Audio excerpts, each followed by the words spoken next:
यस गरी म परमेश्वरको छोटो वचन पढ्छु तपाईँहरूको माझमा। हितो उपदेश 8को 13 वचनलाई म पढ्छु।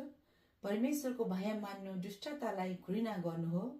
अभिमान अहंकार खराब चालचलन र भट्काउने कुराहरूमा म घृणा गर्छु। यहाँनिर लेखिएको छ, परमेश्वरको भय मान्नु नै बुद्धिमानी हुनु हो। मानिस कसरी बुद्धिमानी हुन्छ त? मानिस त्यतिकै बुद्धिमानी हुन सक्दैन। आफ्नो पढाइले लेखाइले आफ्नो शक्तिले समझले बुद्धिले आफूले गर्ने आफ्नो समझ शक्तिमा मानिस कहिले पनि बुद्धिमानी हुन सक्दैन। तर जब मानिसले परमेश्वरको डर मान्छ,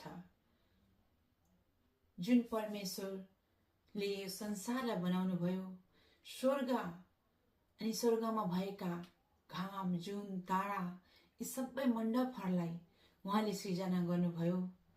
त्यो त त्यत्तिकै त बन्नेनन्, सबै परमेश्वरले बनाउनु भएको र यो संसारलाई बनाउनु भयो र हामीलाई बनाउनु भयो, मानिस जातिलाई।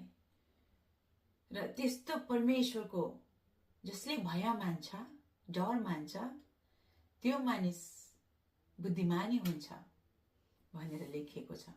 बुद्धिमानी मानिस हुनको निम्ति हामीले परमेश्वरको भय हामीमा हुनुपर्छ। परमेश्वरको भयले डरले मानिसलाई खराबी गर्नबाट जोगाउँछ। जब मानिसले कुनै खराबी गर्न आँट्यो भने, कहिलेकाहीँ मानिसमा खराब विचार आएर म यस्तो गर्छु भनेर र यस्तो गर्छु, म यो सोच्छु भनेर खराब सोचाइ, खराब विचार, क्रूरता मानिसमा उत्पन्न भयो भने, त्यो समयमा मानिसमा परमेश्वरको भय छ भने, यो त मैले गर्नु हुँदैन, यो भनेको दुष्टबाट आउने हो, यस्ता सबै ममा उत्पन्न भएका खराब सोचाइहरूले मलाई मृत्युमा पुर्याउँछ र म भन्दा ठुलो परमेश्वर हुनुहुन्छ जसले मलाई सृष्टि गर्नुभयो। मैले परमेश्वरको अधीनमा रहेको छु।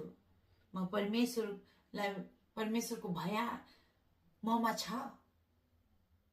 मैले परमेश्वरको भय मान्नुपर्छ। मैले यस्तो काम गर्नु हुँदैन, यस्तो नराम्रो काम गर्नु हुँदैन भनेर उसले परमेश्वरलाई सम्झिन्छ भने, त्यसले त्यो मानिसलाई त्यो खराब काम गर्नबाट उ जोगिन्छ।